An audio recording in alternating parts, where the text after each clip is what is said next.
Bom dia. Nossa aula, encontro de hoje, nós vamos falar sobre ensino em saúde, a pessoa com deficiência e capacitismo. Sou a professora Sheila Abud, sou professora da UEPA, ocupo atualmente a diretoria de inclusão e permanência estudantil. Nós temos a responsabilidade de conduzir as políticas afirmativas relativas às pessoas com deficiência e outros segmentos minorizados. Mas nesse nosso encontro de hoje sobre ensino em saúde, pessoa com deficiência e capacitismo, nós vamos abordar algumas questões relativas às pessoas com deficiência, que, segundo o Censo Populacional de 2010, do IBGE, compõe em torno de 24% da população brasileira. Nós sabemos que esse é um dado que pode ser revisto, que com certeza vai ser modificado a partir da releitura do censo produzido nos últimos anos, mas atualmente nós consideramos isso. 24% da população brasileira é de pessoas com deficiência, e nós precisamos entender que essa pessoa não está só. Ela tem um grupo familiar que também é atingido pela condição da deficiência desse sujeito, principalmente quando as políticas públicas não alcançam o que cada uma dessas pessoas necessita. Então, pensar em ensino e saúde requer pensar nessas condições.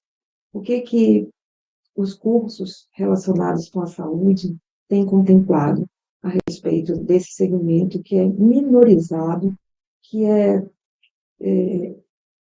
um segmento forte, grande, considerando a população mundial, mas que nós observamos a grande dificuldade que tem atravessado ao longo da história. Então, nós fizemos, uma semana atrás, uma pesquisa com alunos a respeito do que eles consideram que seja importante para a pessoa com deficiência e do que eles consideram que seja capacitismo.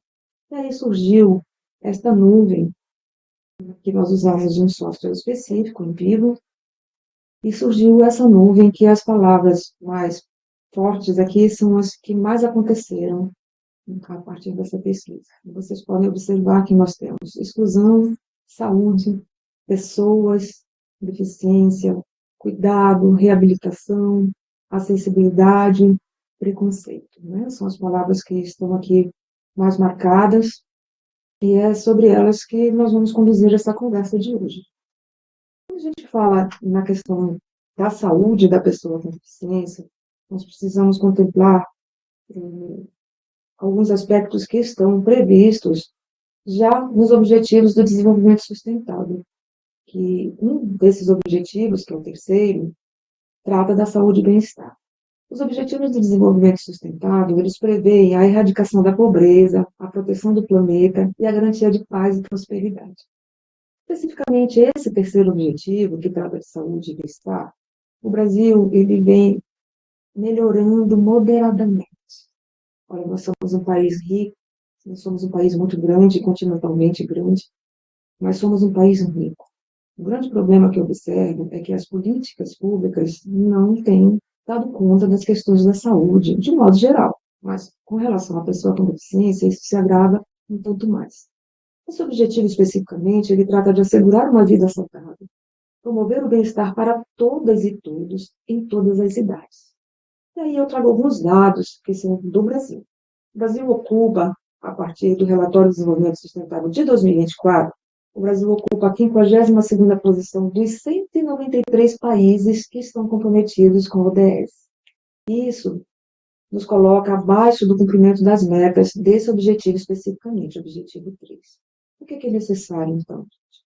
É necessário uma conscientização para a importância desses objetivos do desenvolvimento sustentável, para que todas as instituições estejam comprometidas em cumprir esses objetivos.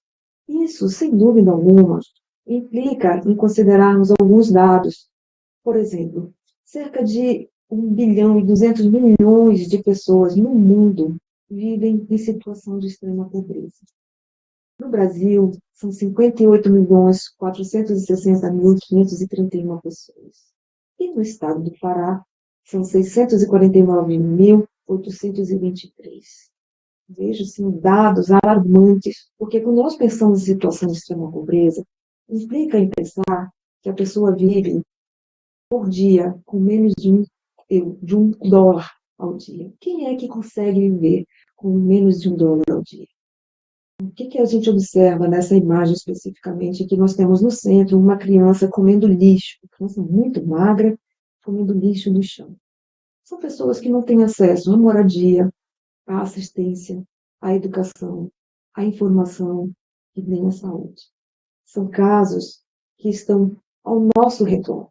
E, claro, a pessoa com deficiência, ela anda de mão dada com a pobreza. A pobreza, a falta de saneamento básico, de educação, de acesso à saúde e informação, é um dos maiores produtores de deficiência, é um dos maiores geradores de deficiência. E nós precisamos contemplar essas situações e trabalhar no sentido de erradicar, ou menos minimizar essas condições, para que as pessoas com deficiência elas deixem de ser tão excluídas no Brasil. O Brasil ocupa o 87º lugar no ranking de países com bom IDH. E nós, pessoas com deficiência, eu falo nós porque eu também sou uma pessoa com deficiência, encontramos barreiras diversas para ocupar os mesmos espaços que as pessoas sem deficiência ocupam. Esses dados que eu estou apresentando agora, eles são dados do IPEA, do Programa Nacional de Saúde e do BID também, né, de 2021, o tempo todo. E outros dados são da Organização Pan-Americana de Saúde de 2023. Outro dado que esses organismos nos trazem: as pessoas com deficiência enfrentam barreiras variadas em função do tipo de deficiência, de sua raça, da sua cor, da etnia, função de gênero e condição socioeconômica. Então, também é preciso considerar que há atravessamentos na pessoa com deficiência. E todos esses atravessamentos também contribuem para essa condição de minimização de estar bem em todos os aspectos. As pessoas com deficiência também enfrentam menores oportunidades de trabalho e maior chance de apresentar baixa escolaridade. Para as pessoas negras ou indígenas com deficiência, o acesso à educação é ainda pior. A vulnerabilidade à violência também depende do tipo de deficiência. Inclusive, as pessoas com deficiência intelectual são as que apresentam os piores índices nos indicadores sociais. Pessoas com deficiência também têm 2 a 4 vezes mais chances de morrer em desastres e em emergências do que as pessoas sem deficiência. E nós pudemos observar isso muito recentemente no episódio que aconteceu no Rio Grande do Sul, com as grandes enchentes, em que uma grande quantidade de pessoas com deficiência ficaram para trás pela sua dificuldade de locomoção, pela sua dificuldade na locomoção, pelo fenômeno da invisibilidade que cerca as pessoas com deficiência de modo geral. E aí, nós prosseguimos nessa visão sobre o quanto as pessoas com deficiência são atingidas. Temos ainda um outro fenômeno, que é o fenômeno do antropoceno, que as pessoas, uma em cada 8 pessoas, hoje enfrentam o distúrbio mental. Esse distúrbio mental, ele nasce ou ele se agrava a partir de incertezas e inseguranças, alterações climáticas, de alguns fenômenos antigos que são relacionados com a discriminação, com a exclusão, com violência de um modo geral, e alguns fenômenos mais recentes que são provocados pelas redes sociais, de você não se ver nas redes sociais, ou de ver as redes sociais incitando a exclusão, incitando a violência contra a pessoa com deficiência, e outras tecnologias às quais as pessoas com deficiência não têm acesso. O que acontece, gente? Esses fenômenos antropocênicos, eles nas crianças alteram o desenvolvimento do cérebro e no corpo, especialmente nos núcleos socioeconômicos economicamente desfavorecidos. As crianças elas são mais atingidas por essas incertezas e inseguranças. E isso também produz desigualdade no desenvolvimento humano, que elas vão se perpetuando ao longo das gerações. Então, fica cada vez mais difícil minimizar essas questões no que concerne aos distúrbios mentais, principalmente quando eles acontecem em pessoas com deficiência, em comorbidade às deficiências. E aí nós precisamos pegar um outro viés que também está previsto nos Objetivos do Desenvolvimento Sustentável, que é o 4º objetivo, que se refere à educação de qualidade. Como é que está o Brasil em relação a esse objetivo? O Brasil tem avançado, sem dúvida alguma, nós temos avançado em termos de educação. Mas a qualidade da educação ainda precisa ser melhorada, especialmente nas séries iniciais, na base que dá a formação para que as pessoas todas, né, progridam ao longo da vida. E as pessoas com deficiência, elas têm sofrido ainda muitos impedimentos. O objetivo, esse quarto objetivo, que se relaciona à educação de qualidade, ele tem, a premissa é assegurar a educação inclusiva e equitativa e de qualidade. E, além disso, promover oportunidades de aprendizagem ao longo da vida para todas as pessoas. E o que o ensino em saúde tem a ver com isso? O ensino em saúde, ele tem que ter por objetivo romper o ciclo da pobreza a partir daqueles dados que eu apresentei anteriormente. E nós vimos a quantidade absurda de pessoas que vivem em situação de pobreza e ou de extrema pobreza. O ensino em saúde também precisa ter por objetivo conquistar a questão da interseccionalidade para esses grupos que são vulnerabilizados. Porque nós precisamos considerar que a pessoa com deficiência, ela não ocupa só esse lugar. Ela ocupa a questão do gênero, a questão da etnia, da raça, da ocupação laboral, ocupa vários lugares que são atravessados e que, claro, vulnerabilizam ainda mais esses sujeitos.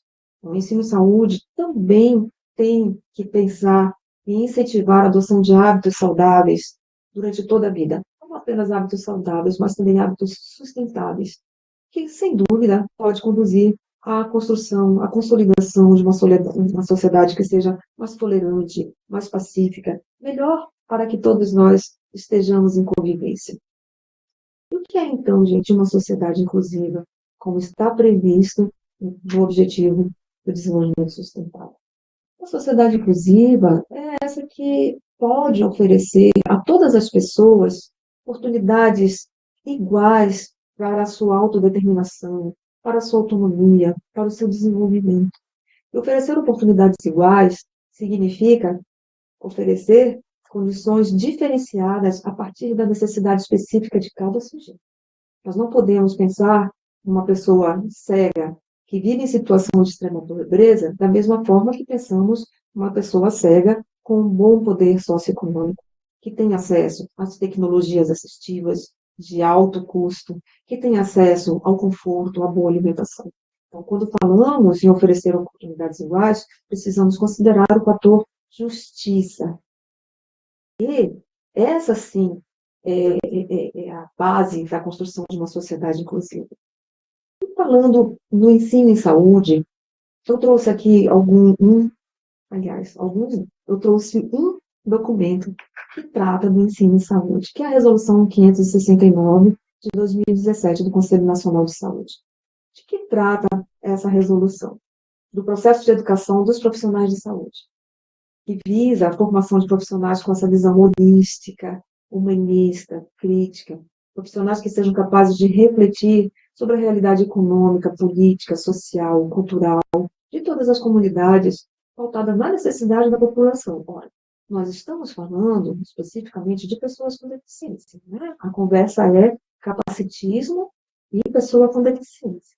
Então, qual deve ser o objetivo da atuação desse profissional? É contribuir para a melhoria da qualidade de vida também desse sujeito que chega para si enquanto um paciente que tem deficiência.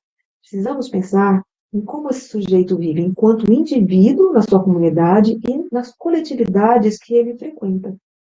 E trata ainda essa resolução, lá no artigo 3º, para aprovar os pressupostos, princípios e diretrizes comuns para a graduação na área da saúde. E lá no inciso 1º fala defesa da vida e defesa do SUS, como preceitos orientadores do perfil dos egressos da área da saúde, com os seguintes objetivos. Eu destaquei o objetivo que está aqui na linha C. Formação profissional voltada para o trabalho, que contribua para o desenvolvimento social, considerando as dimensões biológica, étnico-racial, de gênero, geracional, de identidade de gênero, de orientação sexual, de inclusão da pessoa com deficiência, ética, socioeconômica, cultural e ambiental. É isso que o ensino em saúde precisa prever e prover, quando estamos falando principalmente das pessoas com deficiência.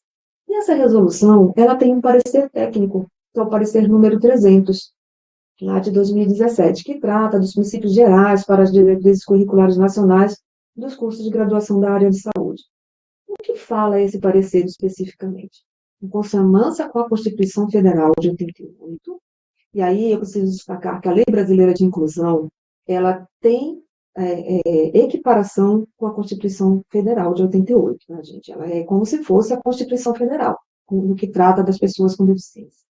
Então, voltando para cá do parecer, em consonância com a Constituição Federal de 88, considerar as dimensões biológica, étnico-racial, de gênero, geracional, orientação sexual, social, ética, socioeconômica, cultural, ambiental e dos demais aspectos que representam a diversidade da população brasileira. Isso para favorecer a construção de vínculos a partir de uma escuta qualificada, ou seja, ouvir esse paciente que chega, ou o futuro paciente, que chega respeitando os seus valores, as suas crenças, no sentido de concretizar o acesso universal e equidade como direito à cidadania, sem privilégios, nem preconceitos de qualquer espécie, tratando as desigualdades com equidade e atendendo às necessidades pessoais específicas de cada uma dessas pessoas que chega até o profissional da saúde. Quando nós falamos no inciso 6, ainda do parecer, o que ele trata? Dos projetos pedagógicos dos cursos e componentes curriculares, coerentes com as necessidades sociais em saúde. Isso quer dizer, gente, eu vou pular até o inciso 6 desse tópico, que vai tratar da abordagem de temas transversais no currículo que envolvam conhecimentos, vivências e reflexões sistematizadas acerca dos direitos humanos e de pessoas com deficiência ou mobilidade reduzida, um transtorno do espectro autista, da língua brasileira de sinais e outros aspectos trata neste inciso especificamente.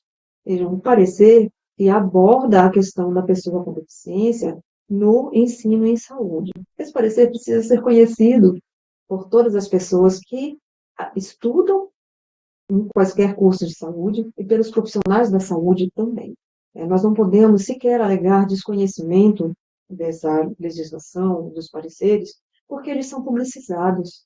E os profissionais da saúde, futuros profissionais da saúde, também precisam se apropriar desses documentos para que a sua conduta seja uma conduta coerente e condizente com esses preceitos.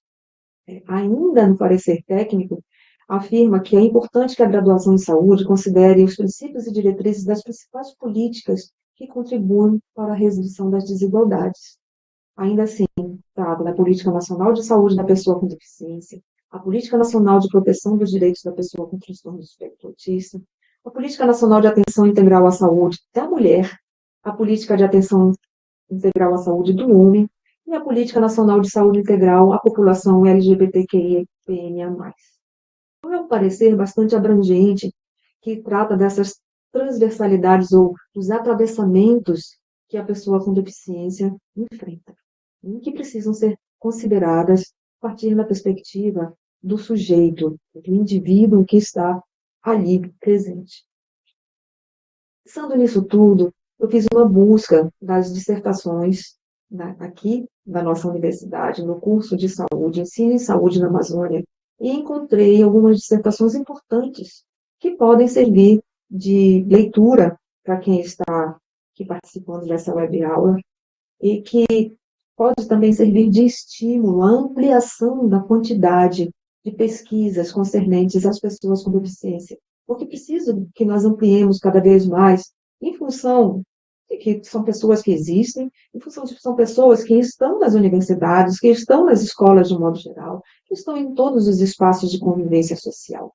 Portanto, nós precisamos nos apropriar cada vez mais do que são essas pessoas, do que elas precisam, de como elas são ou não contempladas nas políticas públicas, para que a gente consiga reduzir aqueles números apresentados anteriormente. E aí nós também precisamos entender ou confirmar o que sabemos, né, sobre deficiência. O que é, então, deficiência?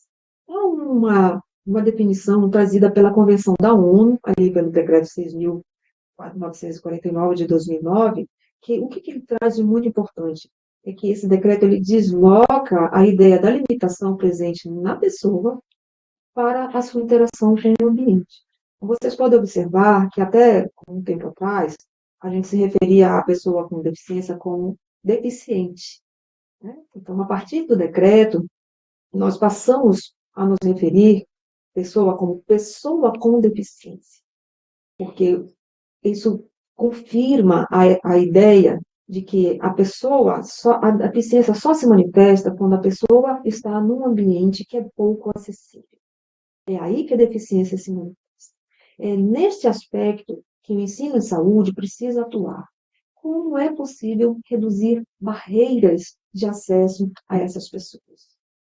A definição de deficiência trazida pela Lei Brasileira de Inclusão, que eu referi anteriormente, que é a Lei 13.146, de 2015, lá no artigo 2º, vai definir que são aquelas pessoas que têm impedimentos de longo prazo, de natureza física, mental, sensorial, intelectual, o qual, em interação com uma ou mais barreiras, pode obstruir sua participação plena e efetiva na sociedade e igualdade de condições com as demais pessoas. Vejam, é bem firmado, que é na interação com uma ou mais barreiras que a deficiência vai se manifestar nesse sujeito. Nós podemos pensar, onde está a deficiência, afinal?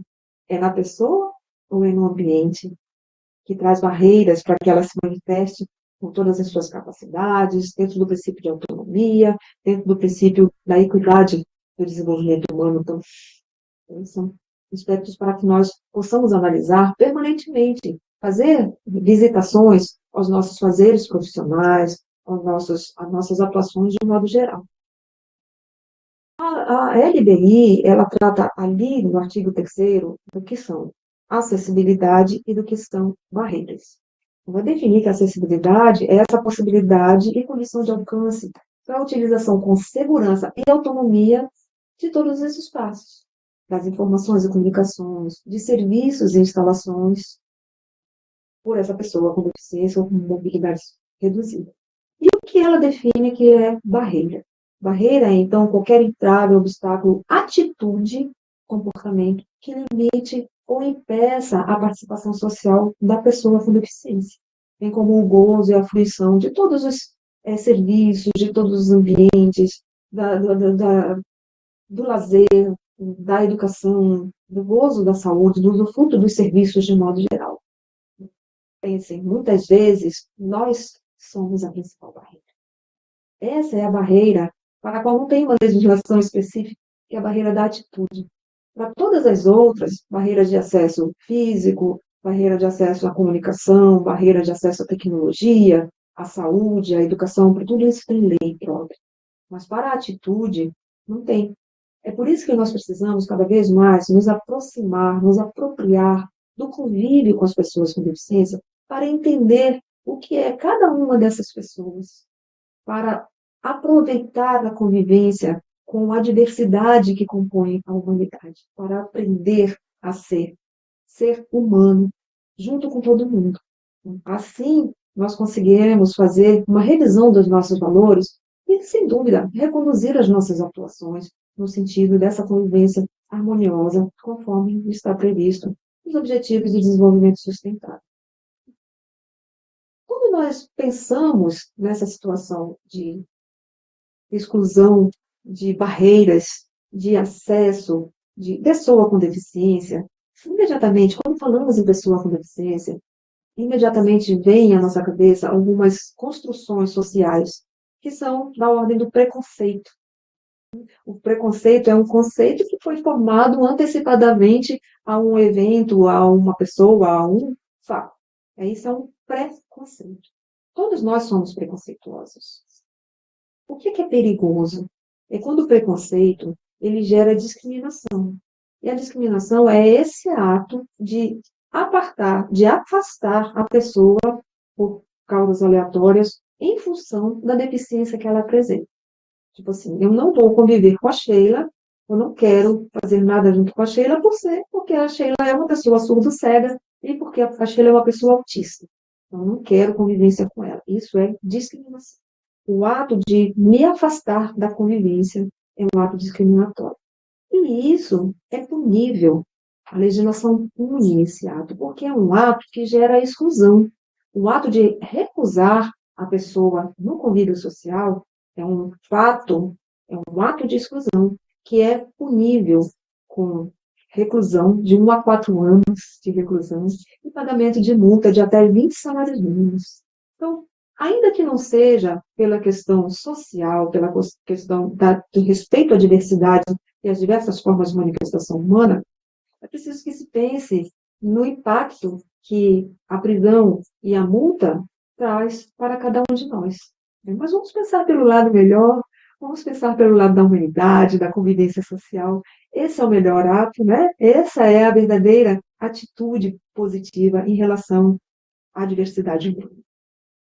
Ainda lá na LPI está descrito quais são as sanções para a questão da discriminação, lá no artigo 4º, refere especificamente ao que eu falei agora há pouco.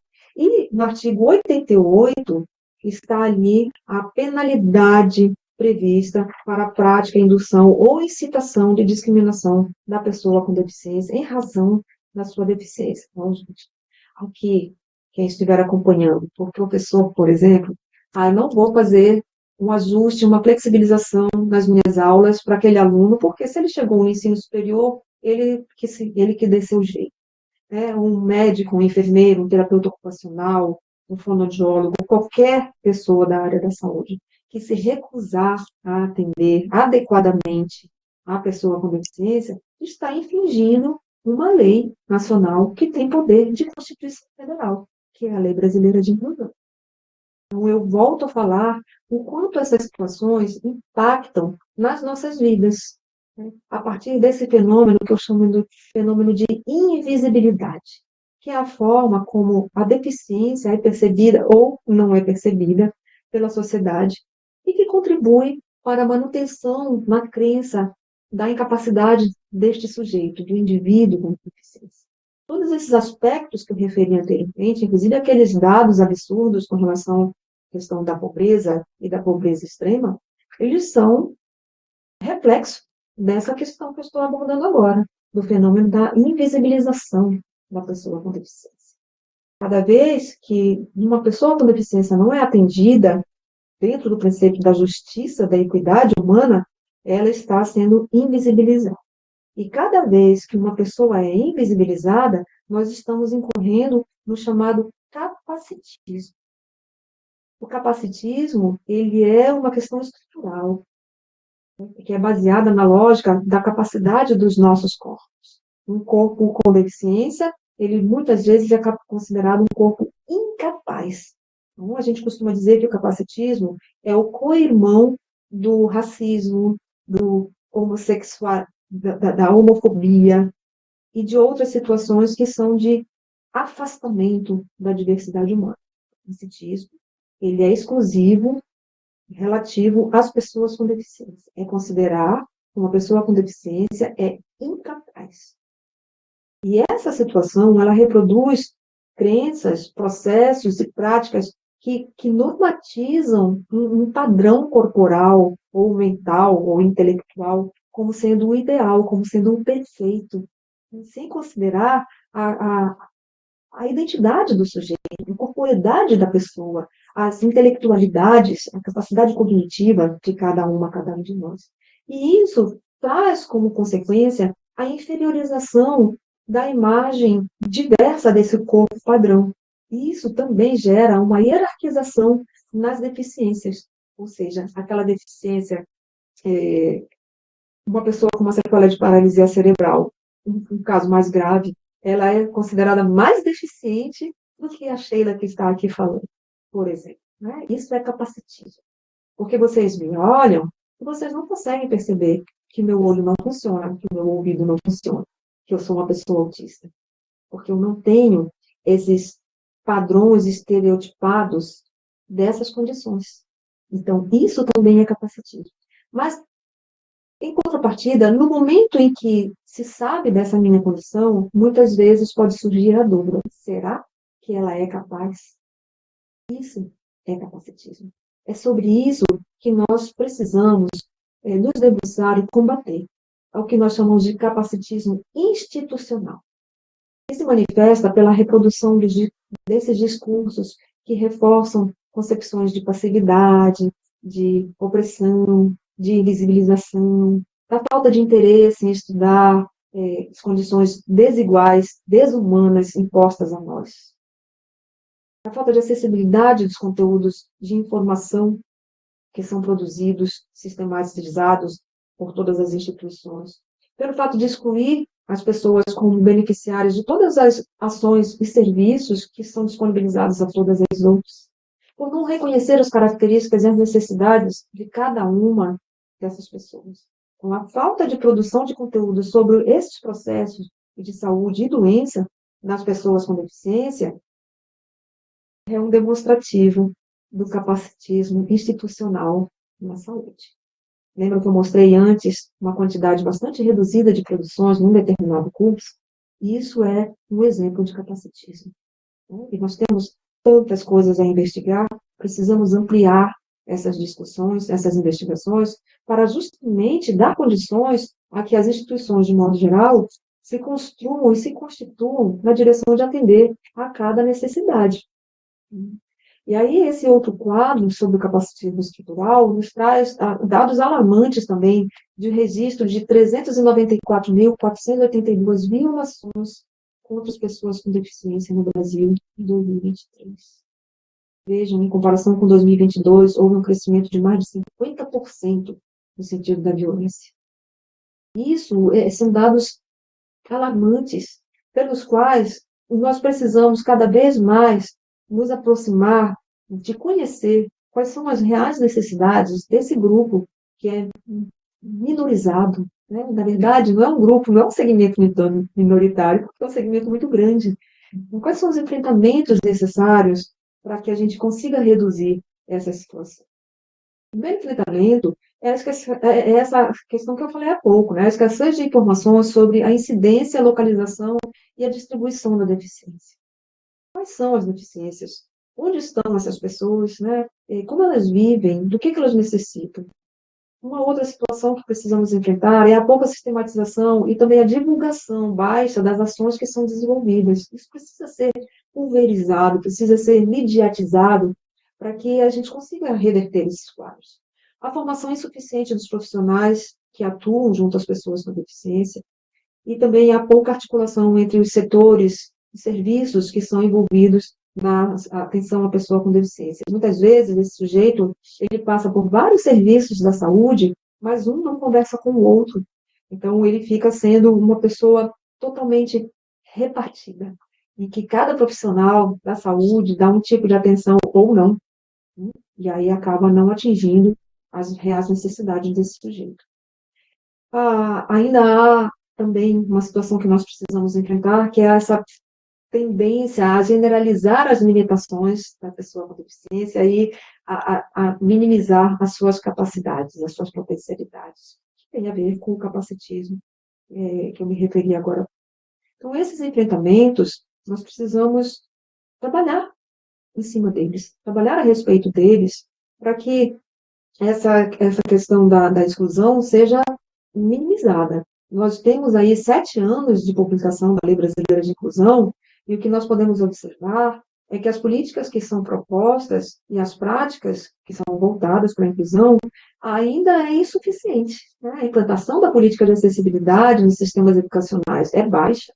Há uma baixa institucionalização dos processos, procedimentos e protocolos que assegurem à pessoa com deficiência a participação, a permanência, o acesso, o senso de pertencimento e o senso de aprendizagem também, junto com todo mundo.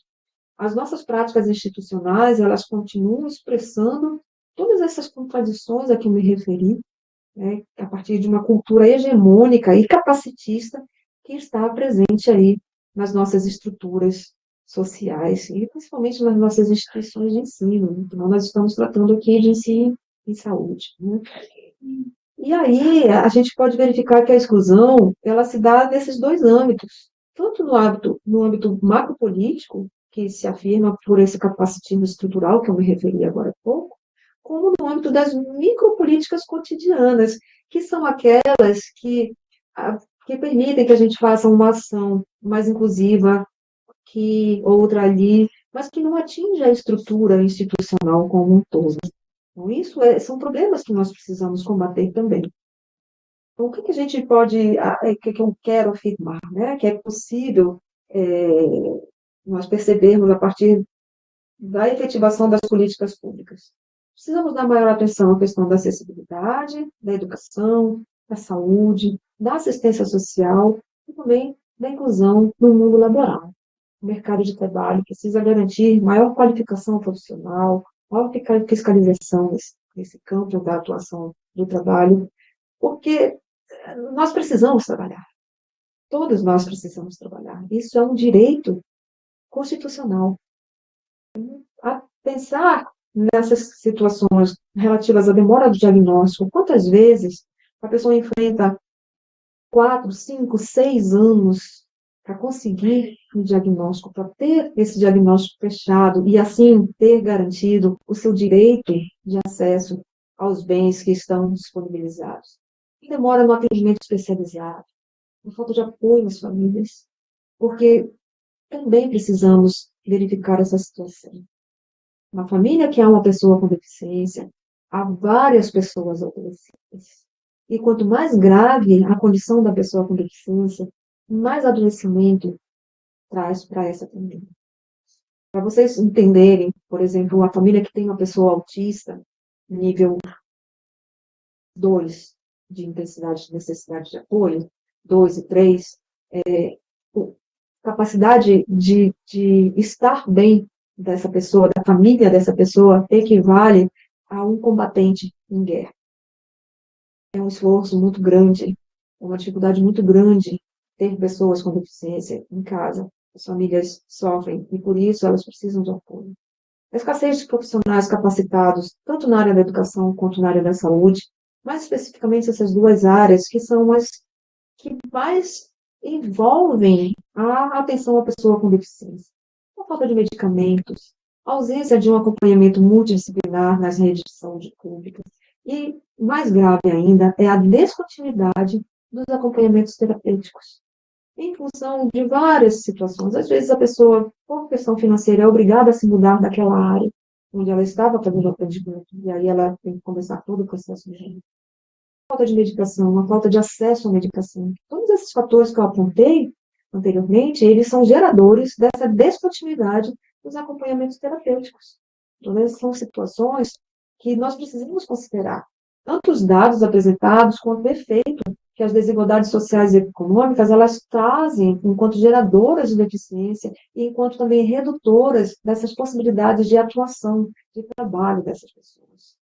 Precisamos considerar as formas de desigualdade e também precisamos pensar que é necessário ampliar a busca ativa e equipar as instituições para que elas se tornem cada vez mais instituições verdadeiramente inclusivas, que de fato atendam às necessidades de todas as pessoas. E aí eu quero encerrar aqui com essa fala que é do Stephen Hawking, que o físico com esclerose lateral, com esclerose múltipla, desculpa, morreu recentemente, né? E que ele traz lá no preâmbulo do Relatório Mundial sobre Deficiência de 2016, uma fala muito impactante. Temos a obrigação moral de remover as barreiras à participação e de investir recursos financeiros e conhecimentos suficientes para liberar o vasto potencial de pessoas com deficiência. Governantes de todo o mundo não podem mais negligenciar as centenas de milhões de pessoas com deficiência, cujo acesso à saúde, reabilitação, suporte, educação e emprego tem sido negado e que nunca tiveram oportunidade de brilhar. Eu encerro aqui com esta fala de Stephen. Muito obrigada. Eu quero agora agradecer a toda a equipe da Web Saúde, aqui da Universidade do Estado do Pará, do Centro de Ciências Biológicas e Saúde. Obrigada pelo convite, foi uma honra estar aqui.